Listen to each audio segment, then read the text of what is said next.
வணக்கம். இது தமிழ் குரலின் சிறப்பு நேர்காணலில் இன்றைக்கு நம்மோடு இணைந்திருக்கிறவர் ஃபர்ஸ்ட் லைன் மீடியாவின் முதன்மை ஆசிரியர் மூத்த பத்திரிகையாளர் டாக்டர் உமாபதி அவர்கள். சார் வணக்கம் சார். வணக்கம் வணவன். இந்தியாவே ஒரே பரபரப்பாக அப்படி பார்த்துக்கிட்டு இருக்கிறாங்க. என்ன இவங்கள மாற்றுறீங்களா அப்படின்னு. நிர்மலா சீதாராமன் அவர்களே நிதித்துறையிலிருந்து கல்வி அமைச்சராக மாற்றலாம். ஏன்னா இப்போ உத்தரப்பிரதேச எலெக்ஷன்லாம் வரதுனால அந்த ஸ்டேட்டை சேர்ந்தவங்களுக்குலாம் பெரிய பொறுப்பு கொடுக்கறதுக்கு கேபினெட் ரீஷஃபல்னு ஓடிக்கிட்டு இருக்கு. எப்படி சார் இந்தியாவினுடைய நிதித்துறையிலிருந்து? அதாவது என்னன்னா, இந்த நாட்டை பிடிச்ச தர்த்திரியம் ஒழிஞ்சு போச்சுன்னு கூட ஒழிஞ்சிருந்துச்சுன்னா நல்லாயிருக்கும். நான் இவங்கள சொல்ல, இப்போ நிதித்துறை சில வாஸ்துப்படி சரியாக இப்போ இவங்களை மாற்றுறாங்கன்னா பொருளாதாரம் சீரடைச்சுன்னா தர்த்திரியம் போன மாதிரி தானே. என்ன சார் சுப்பிரமணிய சாமி மாதிரி அந்த ரூபா நோட்டில் பிள்ளையாரை போடுங்க, லட்சுமி படத்தை போட்டால் சரியாகுங்கிற மாதிரி அந்த மாதிரி இல்லை. அப்படி இல்லை. ஆக்சுவலாக வந்து என்னென்னா, சக்திகாந்த தாஸ் தான் இவ்வளோ நாள் பார்த்துட்டு இருந்த ஃபைனான்ஸை. இந்த மாதிரி ஒன்றும் தெரியாது. இப்போ என்ன பண்ணிப்பாங்கன்னா, பருத்தி மூட குடோன்லேயே இருக்கட்டும், திருப்பி கொண்டு போய் குடோனில் வைக்கிறாங்க. அவ்வளோதானே தவிர சக்திகாந்த் தாஸ் பார்த்துட்டு இருந்தது அவர் பார்க்குறதுக்கு இந்தம்மா இதுக்கு மினிஸ்டரு, அவரே மினிஸ்டர் ஆகிடலான்னு சொல்லி மினிஸ்டர் ஆகிறாங்க. இதுதானே தவிர நீங்கள் வந்து நிர்மலா சீதாராமனுக்கும் இதுக்கு எந்த சம்மந்தம் இல்லை. டம்மி பீஸாக கையெழுத்து போடுறதுக்கு வச்சுருந்தாங்க. ஒரு பிரதிநிதி, ஒரு பெண்ணு, வட இந்த தென்னிந்தியாவை சேர்ந்தவங்க தமிழர் சேர்த்துக்கலாம். தமிழர் இது எந்த காலத்தில் தமிழர்னு தெரில, தமிழர்னு சொல்லிலாம் போட்டு வட சுட்டாங்க. வேலைக்கு ஆகலை, கட்சி ஒழிஞ்சு போச்சு. கர்நாடக எம்பி, ஆந்திராவின் மருமகள், எல்லாத்தையும் 3 ஸ்டேட்லேயும் போட்டு கடைசியில் 3 ஸ்டேட்லேயும் பிஜேபி காலியாகி இப்போ கர்நாடகாவில் ஆட்சி இழந்துருச்சு. தமிழ்நாட்டில் மொத்தமாக பிஜேபி இல்லாமல் ஆயிடுச்சு. ஆந்திராவில் டோட்டல் சந்திரபாபு நாயுடு, பவன் கல்யாணம் அவங்க பார்த்துக்கிட்டாங்க. காலி பண்ணிட்டாங்க. ஸோ இந்த அம்மா போன இடம் பூரா வந்து இதுதான். அதுக்கு இப்போ மூடி என்ன பார்த்து இந்த பருத்தி மூடியை குடோன்லேயே கொண்டு வைங்க. எதுக்கிங்க இல்லை இப்போ கல்வி அமைச்சர்னா அது வந்து இந்தியா முழுக்க என்ன மாதிரியான கல்வியை கொடுக்கணும்னு அவங்க, அது ஒரு டம்மி போஸ்ட் தான். இளைஞர்களை போய் குழந்தைகளை கவர் பண்ணுற இடத்துக்கு பாலிசிக்கு அவங்க போகிறாங்க. குழந்தைங்களாம் பயந்துருன்னா கல்வி கொள்கையை பார்த்து இந்தம்மா பார்த்து நினச்சேன். ஏற்கனவே தேசிய கல்வி கொள்கையை பார்த்து பயந்துச்சு. இந்த குழந்தைங்க இந்தம்மா மினிஸ்டராக போனாங்க அப்படின்னா அவ்வளோதான். இதில் ஒரு ராஜதந்திரம் இருக்குது சார். கல்வி அமைச்சரை நீக்கணும்னா காக்ரோச் ஜனதா பார்ட்டி கொண்டாடிச்சு போராடுறாங்க. இவங்களை ஃபேஸ் பண்ணுங்கன்னா அவங்களுக்கு அனுப்புகிற மாதிரி இது ஒரு சவாலாக கட்டுறதுக்கு பண்ணாலும் பண்ணுவாங்க. காக்ரோச் ஜனதா பார்ட்டி போராடுறீங்களா? ஆமாம், போராடுறேன்னா அவன் கோரிக்கையை நிறைவேற்றின மாதிரி ஆச்சு, நான் மாற்றிட்டோம்ல அப்படின்னு. இப்போ இவங்க கொண்டு வர இன்னும் ஷாக் ஆயிடுவாங்க. இவங்க கொண்டு வர திட்டத்தெல்லாம் பார்த்து இவ்வளோ பயங்கரமான கல்வி கொள்கையா? கிட்னி ஆப்ரேஷன் பண்ண சொன்னால் ஏற்கனவே இது ஹார்ட் போன இதையும் சேர்த்து கொண்டாந்துருக்கீங்க அப்படின்ற மாதிரி. கிட்னி ஆப்ரேஷன் பண்ண கிட்னி டாக்டரை போட்டுக்கலான்னா ஹார்ட் டாக்டரை கொண்டாந்து போட்டிருக்கீங்க அப்படின்னு சொல்லி பெரிய கிட்னி பைபாஸ் பண்ணிடுவாங்க. அன்றது அவங்களுக்கு தெரியும். எப்படியோ கல்வித்துறை நாசமாக போச்சு அப்படின்றது. இது காக்ரோச் விடாது. காக்ரோச் வந்து அங்கே இறங்கிருச்சு அப்படின்னா அது வந்து ஏற்றுக்காது. காக்ரோச்சுக்கு பயந்து தான் இப்போ மாற்றுறாங்க. இதாவது சஃபுல்ன்ற மாதிரி ஒரு இதை கொண்டு வந்து அப்படி மாற்றுற மாதிரி இந்த மாற்றிட்டோம்ல. இப்போ என்ன மாற்றுற மாதிரியும் கூட்டத்தை கலைச்ச மாதிரியும் கலைச்சாச்சு அப்படின்ற மாதிரி. இதுக்கு மேலே உங்களை செயல்பட இவங்களை டீல் பண்ணுங்க பாப்புன்னு இறக்கி விட்ட மாதிரி இருக்குது. அதனால் முடிஞ்சால் என் மேடத்தை தாண்டி வாங்கியா பாப்புன்னு அவங்கள கொண்டு போய் அவங்க மேடத்தை ஒரேடியாக பருத்தி மூட்டையை கொண்டு போய் டோட்டலாக புதைச்சிருவாங்க. இல்லை இப்போ அவங்க ஒரு பக்கம் அந்த காக்ரோச் ஜனதா அதை டீல் பண்ணுறதா இருந்தாலும், இப்போ அடுத்த 5 மாநில தேர்தலுக்கான ஆட்களுக்கெல்லாம் அந்த ஊரை சேர்ந்தவங்களுக்கு சீட்டை கொடுத்தா இல்லை அமைச்சராக்குனா அங்கே ஜெயிச்சிருவோன்னு ஒரு கணக்கு இருக்கா? அப்படி இப்போ ஜெயிக்கவும் வாய்ப்பு இருக்கா? இப்போ எல்முருகன் அவர்களுக்கு கொடுத்ததுக்கு தமிழ்நாட்டில் என்ன வரிசையாக ஜெயிச்சிட்டாங்களோட ஒரு கேள்வி. எல்முருகனை பிடிங்கிடுவாங்கன்னு நினைக்கிறேன். இந்த முறை பதவியை பிடிக்கி ஆகணும். ஏன்னா எந்த பிரயோஜனமும் இல்லைன்னா கட்சி இன்னும் பின்னடைவு போச்சுன்னா எப்படி பதவி கொடுப்பாங்க? ஒருத்தர் கம்பெனியை காப்பாற்றணும் மேனேஜர் ஆக்குறீங்க. அவர் வந்து கம்பெனியே முடிஞ்சு போச்சு அப்படின்னா என்ன பண்ணீங்க? அவர் அதுக்கு மேனேஜர் ஆக்கணும். 4 1 ஆச்சு. இந்த 1 0 ஆகி போச்சு. அப்படிங்கும்போது முருகனை தூக்கிடுவாங்க. கட்டாயம் தூக்கிட்டு யாராவது ஒருத்தர் கொடுப்பாங்க. ஆனால் அவர் தமிழ்நாட்டை சேர்ந்தவராக இருக்க வாய்ப்பு இல்லை. ஏன்னா இதுக்கப்புறம் எலெக்ஷனுங்கிறது 29 போடுவாங்க. தமிழ்நாட்டை சேர்ந்த யாராவது ஒருத்தரை முருகனை வந்து மினிஸ்டர் ஆக்கும்போது யாருக்குமே தெரியாது. தலைவர் ஆக்கும்போது யாரா இதுன்னு தான் பார்த்தாங்க. அதே மாதிரி ஒருத்தர் ஆக்குவாங்க. மத்திய அமைச்சராக்கி அவரை அதே எம்பி இதை முருகனை பிடிங்கிட்டு, முருகனுக்கு என்ன 4 வருஷம் 3 வருஷம் இருக்குன்னு நினைக்கிறேன். இந்த ராஜ்யசபா எம்பி பதவி இருக்குது, 3-4 வருஷம் இருக்குங்கும்போது அதோட பொழைச்சி போயிரு அப்படின்னு விட்டுருவாங்க. ராஜ்யசபா எம்பியை தொடர்ந்துக்கிட்டு ஆமாம். அதுக்கப்புறம் இங்கே மாநில தலைவர் இதுக்கப்புறம் அவர் என்ன ஆகுங்கிற கேள்வி இருக்குது. இப்போ ஒருவேளை நிர்மலா சீதாராமன் தமிழ்நாடு பாலிடிக்ஸ்க்கு கொண்டு வர எதுவும் வாய்ப்பு இருக்கா? பாஜக அமைச்சர் ஆகிறாங்களா? அகில இந்திய பாலிடிக்ஸ் தான். அந்த மாதிரி தமிழ்நாடு கொண்டு வந்தால் இன்னும் கட்சியை புதைச்சி ஆஃபீஸையும் விற்றுருவாங்க. லீஸுக்கு விட்டுட்டு ஐடி கம்பெனியோ இல்லை ஐடி கம்பெனிக்கு விட முடியாத அதை குடோனாக விடலாம். பிஜேபி. ஏன்னா அது இப்போ செட் ஆகாது. கீழே ஒரு ஹால் இருக்குது, அது இருக்குது, இது இருக்குது. ஒரு மினி இதை வேணால் ஆக்கலாம், ரிவ்யூ தேட்டர் ஆக்கலாம். நடுவில் யாரோ அவங்க எடிட் ஷூட்டு அப்படி இப்படி வைக்கலாம். அவங்க பாஜக சார்புடைய டைரக்டர் யாரோ எடுத்து ஒரு படம், அது சென்சாருக்குலாம் போகிற அளவுக்கு இது இல்லைன்னு ஹெச்ராஜாதுன்னு நினைக்கிறேன், கந்தன் மலையை அங்கே ப்ரிவியூ தேட்டர் உள்ளே வச்சுருக்காங்க போல இருக்கு. அதில் போட்டு இப்போ ஷோவெல்லாம் எங்கேயாவது பக்கத்தில் வேறு ஏதோ ஒரு இடத்துல பாஜக சார்பில் ப்ரிவியூ ஓட்டினாங்க அந்த படத்தை. ஓட்டினாங்கல்ல, அதே மாதிரி இதை ப்ரிவியூ தேட்டரை மாற்றிடலாம். எடிட் ஷூட் போடலாம். 2 ரூம் முதல்ல அண்ணாமலை இருந்த ரூம்லாம் எடிட் ஷூட்டு கரெக்டாக இருக்கும், அது போடலாம். அப்புறம் இலகணேசன் ஒரு ரூம் வச்சுருந்தாரு, அங்கே வந்து ரெஸ்ட் ரூமாக இதாக போட்டு பண்ணலாம்.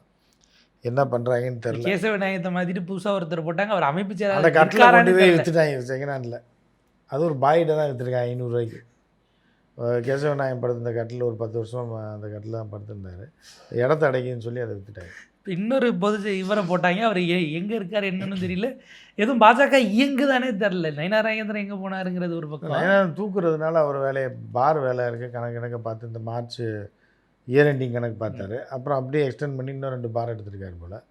அந்த கணக்கு பார்த்துட்டு அவர் அப்படியே ஒதுங்கிட்டார். என்னை இப்போ போஸ்டிங் இல்லை, பதவி இல்லை, அப்புறம் என்னத்தை போய் பார்த்துட்டு அவன் இங்கே அடங்க மாட்டான். யாரை போய் இப்போ திருப்பி தமிழிசைக்கு தான் ஃபோனை போட்டு ஒழுங்காக இருமான்னு சொல்லணும், ஏம்மா கண்டதை பேசிட்டு இருக்கேன்னு. அந்த அம்மா கேட்க போகிறதும் கிடையாது. ஸோ அப்படி அரசியலை விட்டே ஒதுக்கிட்டாப்புல நினைக்கிறேன். ஒருவேளை நயினார் நாகேந்திரனுக்கு மினிஸ்டர் போஸ்ட்டு கொடுக்குறதுக்கு வாய்ப்பு இருக்குது. ஆனால் என்னன்னா மாநிலத்தில் பாஜகவே இல்லாமல் அழிச்சதுக்காக அந்த பரிசு கொடுக்க மாட்டாங்க. அதுவும் ஒரு இது இருக்குது. இவரை தலைவராக்கியே 1 வருஷம் தான். அது போன ஏப்ரலில் அவரை தலைவராக்கிட்டு தான் கூட்டணிக்கு எடப்பாடி கூட்டு மேடையில் கையை ஒன்றா தூக்குனாங்க. 1 வருஷத்துலேயே வழக்கமாக அவங்க 3 வருஷம் வரைக்கும் நம்ம கொடுப்பாங்க. ஆனால் இன்னும் 2 வருஷம் இனி வச்சுருந்தா இன்னி கட்சி டோட்டலாக நாசமாயிடும்ல. இப்போ இருக்கிறவரையும் காப்பாற்ற யாரை வச்சு திரும்ப மீட்டு கொண்டு வருவாங்கன்னு ஒரு கேள்வி இருக்குல்ல. அதுக்கான யாராவது தேடுறாங்க. இப்போ அதுதான் தேடிட்டு இருக்காங்க. வளவீசி யார் அப்படின்னா ஒருத்தர் கேட்டிருக்காங்க. அவர் என்ன சொல்லியிருக்காருன்னா 3 பேர் இருக்கக்கூடாது அந்த கட்சியில். தமிழிசை, நயினார் நாகேந்திரன், அண்ணாமலை இருக்கார். அண்ணாமலை போயிட்டாப்புல, மீதி 2 பேர் இருக்காங்க. இந்த 2 பேரையும் வந்து நீக்கிடுங்க, இல்லைன்னா இந்த இதுக்கே வரக்கூடாதுன்னு சொல்லுங்கள், நான் வேணா பதவி ஏற்கிறேன் இருக்கார். அதனால் இப்போ தென் தமிழகத்தை சேர்ந்த ஒரு நபரை வந்து தலைவராக்கிறதுக்கு முயற்சி பண்ணிட்டு பேச்சுவார்த்தையில் ஓடிக்கிட்டு இருக்கு. திருநெல்வேலியை சேர்ந்த ஒரு நபர், இன்னொரு நபர் வந்து திருநெல்வேலியில் போய் தஞ்சாவூர்லேருந்து திருநெல்வேலியில் ஓடி போய் செட்டில் ஆன ஒரு பெரிய மாபெரும் கிரிமினலை ஆக்கணும்னு பிளான் பண்ணிட்டு இருக்காங்க. இதில் என்னென்னா நிர்மலா சீதாராமன் அவர்கள் முதலமைச்சர் விஜயை அவரை ஆதரித்து ஒரு விஷயம் பேசியிருக்காங்க. சட்டமன்றத்தில் அவர் ஒரு மாதிரி சைகை இப்படிலாம் காட்டுறாரு அப்படின்னும் போது, அரசியலை சட்டமன்றத்தில் பேசாமல் வேறு எங்கே பேசுறது, அதில் என்ன தப்பு இருக்குது அப்படின்னு அவங்க அந்த மாதிரி தெரியாது. அந்த மாதிரி தெரிஞ்சால் அந்த மாதிரி சொல்கிறாங்க. இதில் என்ன இருக்குது, கையை தானே காட்டினார், இப்போ என்ன வேறு என்ன இருக்குது இப்படின்னு காட்டியிருக்காரு, அவ்வளோதானே. இதில் என்ன இருக்குது. ஏற்கனவே லியோ படத்தில் அவர் காட்டினதானே அவங்களுக்கு தெரில. வேறு ஏதாவது படமாக பக்தி படமாக இருந்ததுன்னா இங்கே பார்த்துட்டு தேசபக்தி படம்னு. இல்லை பக்தி படம்னா அந்த அம்மா படம் பார்த்து ரொம்ப நாள் ஆச்சுன்னு சொல்லியிருக்காப்புல ஒரு நெருங்கி அவங்க நண்பர்கிட்ட. எல்லாம் படம் பார்த்து 10-15 வருஷம் ஆச்சு. யார் படத்தை பார்க்க, நம்ம ஹிந்தி படம் பார்க்குமா, தெலுங்கு பார்க்குமா, தமிழ், அது எந்த மொழி படத்தை பார்க்க போகுது. அதனால் அந்த பாலகிருஷ்ணா படம்லாம் பார்த்தீங்கன்னா பைத்தியம், ஏற்கனவே பிடிச்ச பைத்தியம் முத்தி போய் டோட்டலாக காலி போய். பாலகிருஷ்ணா படம்லாம் பார்க்குறதுக்கு அந்த மாதிரி படம் பார்க்காம இருக்கலாம். ஸோ அந்த மாதிரி இருக்குது. அது இப்போ எந்த லாங்குவேஜ் படம் பார்க்கணுன்னு தெரியாதுல்ல, அதனால் படம் பார்த்தாலும் ரொம்ப வருஷம். தாவேக்கா ஆட்சி அமைஞ்சு அது ஆச்சு 2 மாதம். ஆனால் பாஜக ஒரு மாதிரி சைலண்ட்டாக இருக்கே, அது என்ன சைலண்ட் இல்லை, அதுதான் அடுத்தடுத்து போடுறாங்க. இல்லை இப்போ புது கவர்னர் போட்டாங்கன்னா டோட்டலாக ஆட்டத்தை ஆரம்பிச்சிட்டாங்கன்னு அர்த்தம். ஆரம்பித்து டோட்டலாக காலி பண்ணுவாங்க. எம்பி எலெக்ஷனுக்குள்ளே அவங்களுக்கு சாதகமாக போய் கூட்டணியில் சேர்ந்தா விட்டு வைப்பாங்க, இல்லைன்னா தொடர்ந்து அழிச்சு. ஏன்னா இப்போ ஏற்கனவே இந்த 100 நாள் வேலை திட்டத்தை அமல்படுத்துகிறத அரசு இதிலே இவங்க கெசட்டில் வெளியிட்டுட்டாங்க. பிஎம் ஸ்ரீ சம்மந்தமாக ஆலோசனை போது நல்ல முடிவு வரும்னு நாங்கள் நம்புகிறோன்னு முன்னாடி வந்தப்போ தர்மேந்திர பிரதானே சொல்லிட்டு போனாப்புல. இப்போ இந்த மாதிரி அவங்க திட்டங்கள் எல்லாம் இவங்க ஏற்றுக்கிட்டாங்க. அடுத்தது எல்லாத்தையும் ஏற்றுக்குவாங்க, 100% ஏற்றுக்குவாங்க. எப்படி எதிர்ப்பாங்க, அவன் தானே காசு கொடுத்து கட்சி ஆரம்பித்து நிற்க சொல்லியிருக்கான், பேக்கப்பில் இருக்காங்க. அப்புறம் திட்டத்தை ஆதரிக்காமையாக இருக்க முடியும், எல்லாமே அவங்க தானே. நேரடியாக ஆனால் பாஜக இங்கே இல்லைங்கிறது நேரடியாக சொல்ல வேண்டிய அவசியமே இல்லைல்ல. இப்போ ஸோ வந்து நேரடியாக ஆரோக்கிய அவசியமே இல்லை. இப்போ தேசிய அரசியல், ஏன்னா இங்கே இப்போ ஒரு கூட்டத்தை போட்டு, ஏன்னா இப்போல்லாம் சைடு சிக்கு தான் ஃபேமஸ். இப்போ நேரடியை விட சைடு சிக், அதனால் சைடு சிக்காக இருந்துட்டு போயிடும்.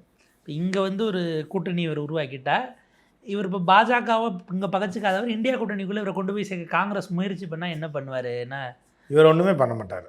இவர் வந்து அந்த கூட்டணிக்குள்ளே போக மாட்டார். தனியாக நிற்கிறேன்னு சொல்லி ஓட்டை உடச்சி இதையாக ஒன்று பண்ணுவார். அவர் ஆதரவாளர்கள் என்ன கிளம்பினாங்கன்னா, நேரடியாக ஒரு ராகுல் காந்தி சோனியா காந்தி அவர்களை பார்த்தபோது, ஜான் ஆரோக்கியசாமியை நீங்கள் வியூக வகுப்பாளராக காங்கிரஸ்க்கு செத்தீங்கன்னா நீங்கள் பிரதமர் ஆகலான்னு இவர் சொன்னதாகவும், அப்படியா கட்டாயம் செய்வோம்னு அவர் சொன்னதாக இவங்களாம் கிளப்பி இந்த விட்டு உலகத்தில் ட்ரம்ப்பே வந்து சொன்னால் கூட இப்போ ராகுல் காந்தி பிரதமர் ஆக முடியாது. புரியுதா அவங்களுக்கு? அந்த இது இழந்துட்டாப்புல, அவ்வளோதான். ஸோ அதனால் ராகுல்னா இன்னி வந்து ஊறுகாய் போட தான் பயன்படுது. இல்லை அந்த கட்சி என்னன்னாலும் இந்தியா முழுக்க இருக்க ஒரே கட்சி அது. நம்ம சரத்பவார்லாம் கட்சி இணைக்கி பேசிக்கிட்டு இருக்காருங்கிறாங்க. அதான் சரத்பவார் கட்சி முடிஞ்சு போன கட்சி. இப்போ ஜிகே வாசனோட போய் தமிழ் குருவி இணையலையா? தமிழ் குருவி கூட இருந்தது 10 பேர். பாவம் ஏற்கனவே 15 பேர் வச்சு கட்சி நடத்திட்டு இருக்க ஜிகே வாசன் ஏற்கனவே அவங்களுக்கே காசு கொடுக்க முடியாமல் இருந்த சூழலில் இவங்க வேறு ஏடிஎம்கேல வேறு ஒரு 4-5 சீட்டை தள்ளி விட்டு டோட்டலாக முடிச்சிட்டாங்க.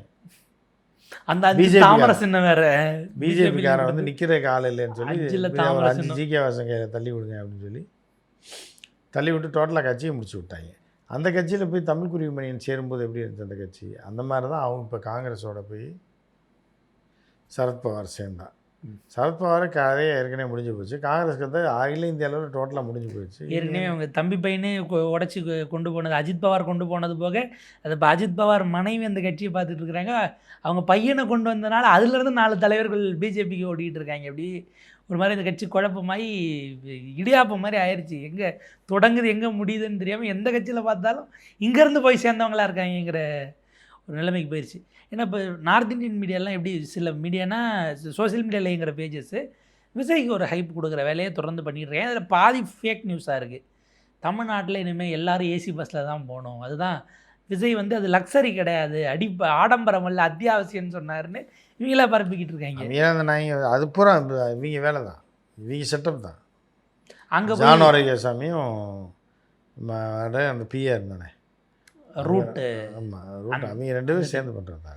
ஏன்னா சிலர்லாம் பைட்டு கேட்குறாங்க, ஷார்ட்ஸாகவே அது வருது, மோடியா விஜயா யார் பெஸ்ட் அப்படின்னா எல்லாம் விஜய் விஜய் விஜய்னு வரிசையாக சொல்கிற மாதிரி நார்த் இந்தியாவில் எடுத்து ஹிந்திலே எடுக்கிறதே அப்படியான இதை போட்டுக்கிட்டு இருக்காங்க. அது விஜய்க்கு வினையை தட்டுறாங்கன்னு அர்த்தம். விஜயை தூக்கி உள்ளே வைக்கிறதுக்கு இவங்களே திட்டம் போட்டு உள்ளே வச்சுருவாங்க. ஹேமந்த் சோரனுக்கு நடந்த மாதிரியோ இல்லை வேறு ஏதாவது ஒரே நாளில் தூக்கி உள்ளே வச்சுருவாங்க. இதில் ஒரு விஷயம் என்ன சொல்கிறாங்க, இப்போ இது அதிமுக ஊழல் அமைச்சர்களை தாவேக்கால சேர்த்த பிறகு அவங்க வீட்டுக்கு இடி ரைடை விடுவோம், இவங்க தூய சக்தி எப்படி இருக்காங்க பாருன்னு அம்பலப்படுத்துவோன்னு ஒரு பிளான். அதுவும் ஏன் இங்கேயே இப்போ ஆதவர்ஜனாவே தூக்க போகிறாங்க, பிளான் பண்ணிகிட்டு இருக்காங்க. ஆனால் ஆதவையும் தூக்குவாங்க, ஏற்கனவே போன குட்காவையும் தூக்குவாங்க, எல்லாத்தையும் தான் தூக்குவாங்க. இப்போ குட்காவை சேர்த்துட்டும் அது நியாயப்படுத்துகிற இடத்துல தான் அவங்க இருக்காங்களே, அவங்களுக்கு நம்பர் வந்தால் போதுங்கிறது தானே என்ன. இப்போ யாருக்கு 2 விஜயபாஸ்கர் உள்ள சேர்க்குறாங்க. அதிமுக ஊழல் செஞ்சவங்க சேர்றேன்னு சொல்லி அடம் பிடிக்கிறாப்புல, வேறு வழி இல்லை, இவங்களுக்கு ஆள் இல்லை, பேமெண்ட்டு தந்து சேர்றேன்றாப்புல, செலவெல்லாம் நான் பார்த்துக்கிறேன்றாப்புல, அந்த மாவட்டம் ஃபுல்லாகவே செலவு நான் பார்த்துக்கிறேன் கட்சியில் அப்படி இருக்கும்போது சேர் ரைட்டு பரவாயில்ல. ஏன்னா 2 விஜயபாஸ்கரும் போனதுங்கிறது அதிமுக அந்த 2 மாவட்டத்தில் ஜெயிச்சது அந்த ஒரு சீட்டு தான். ஆமாம், புதுக்கோட்டையில் 5 அது ஒன்று, இங்கே கரூரில் 4 இவர் ஒருத்தர் தான் ஜெயிச்சாப்புல. இப்போ அதிமுக இங்கே லிட்டரலி சைபராதுன்னா எடப்பாடியில் பதற வேண்டியது. அதிமுகவை எடப்பாடி தான் ஏற்கனவே 2 பேரும் தூக்கி போட்டாப்படி. அந்த விஜயபாஸ்கர் பயங்கர செல்வாக்கான ஆள், கரூர் விஜயபாஸ்கர்.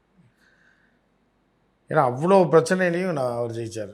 இவ்வளோ மாற்றங்களுக்கு இடையே கரூரை மையப்படுத்தி கரூர் சம்பவத்துக்கு பிறகு தாவேக்காவும் திமுகவும் ஜெயிக்காம அவர் ஜெயிச்சாருன்றது பெரிய மாற்றம். இப்போ வந்து என்ன அப்படின்னா, கரூரில் ஜெயிச்சதுலாம் பெரிய சாதனை இது. ஸோ அவர் போய் அங்கேயே அடைக்கலம் ஆகிட்டாருன்னா அதுவும் இதுவும் சேர்ந்து அவரோட தனிப்பட்ட செல்வாக்கு தான். அவர் அதை ஒரு கோட்டையாக வச்சுருக்காரு ரொம்ப நாளாக. இப்போ தாவேக்காக்குள்ளே போயிட்டாருன்னு வைங்க, கல் கிடிச்ச குரங்கு தேலும் கட்டின மாதிரி கதையாக போட்டு ஆட்டுன்னு ஆட்டுவாங்க. இப்போ நடக்கக்கூடிய உள்ளாட்சி தேர்தலில் அதிமுகலேருந்து போனவங்கலாம் திரும்ப கவுன்சிலர் ஆகிட்டா தாவேக்காவுக்கு வேலை பார்த்தவங்க என்ன ஆவாங்கன்னு ஒரு கேள்வி இருக்குல்ல. கட்சி வளரணும்னா கட்சி சிம்பிளில் நிற்கிறான், வந்தால் வந்துட்டு போகிறான். இப்போ என்ன தாவேக்காக்காரங்க என்னத்த வேலையை விசில் தானே ஜெயிக்குது, அவ்வளோதான். விசில் ஜெயிச்சா விஜய் ஜெயிச்ச மாதிரி, அதுதான் அவங்களோட கணக்கு. அவங்க இப்போ வந்து இதுக்கு முன்னாடி வந்து எம்ஜிஆர் ஜெயலலிதா பிள்ளைகளாக இருந்தவர்கள் இப்போ வந்து விசிலினுடைய வாரிசுகளாக மாறிட்டாங்க அப்படிங்கிற மாதிரி தான் போகுது. பாப்போம் சார், பாஜக என்ன மாதிரி முடிவு எடுக்கிறாங்க. ஒருவேளை புதிய கவர்னர் என்ன திட்டங்களோட வந்து இறங்க போகிறாரு, அதை வச்சு தான் அடுத்த கட்டமாக ஒரு காய் நகர்த்தல் இருக்கும் அப்படின்றாங்க. கவர்னர் போடுறாங்க. 2வது இவங்களோட ஃபாரின் லிங்க்கெல்லாம் கண்டுபிடிக்கிறதுக்காக தான் அந்த நபரை கவர்னராக போடுறாங்க. ஸோ அந்த கவர்னர் உள்ளே வரும்போது விஜய்க்கு வந்து மெல்ல குடைச்சல் ஆரம்பிக்கும். ஆனால் விஜய் காலில் விழுந்து அதாவது டோட்டலாக சரண்டர் ஆனாலும் அவர்கள் அதை விரும்ப மாட்டாங்க. ஜெயிக்கிறதுக்கு அவன் கட்சி ஆரம்பிச்சு வச்சிருக்கான். நிதிஷ்குமார் பூரா சரண்டர் ஆன பிறகு முதலமைச்சர் இல்லை நீங்கள் மேலே போங்க ராஜ்யசபாக்குன்னு அவங்க துரத்தி விட்டாங்க. அதே மாதிரி தான் அவங்கள பணிஞ்சு போனாலும் பிரச்சனை பாயா எதுக்குனாலும் குச்சாலும் அந்த பாம்பு பணியாதுன்றக்காக தான் இது. கூட போய் சேர்ந்து தான் எடப்பாடி பழனிசாமி கட்சி இப்படி ஆட்சிங்கிறதையும் நம்ம கூட பார்க்குறோம். சேர்ந்தா கொலநாசம், கூட சேரலைன்னா நாசம், கூட சேர்ந்தா கொலநாசன்றது தான் பாஜகவோட வரலாறு சொல்லுது. அதனால தான் விஜய்க்கு வரும். பாப்போம் சார், ஒரு விரிவான உரையாடல். உங்கள் நேரத்தும் கருத்துக்களுக்கு நன்றி சார்.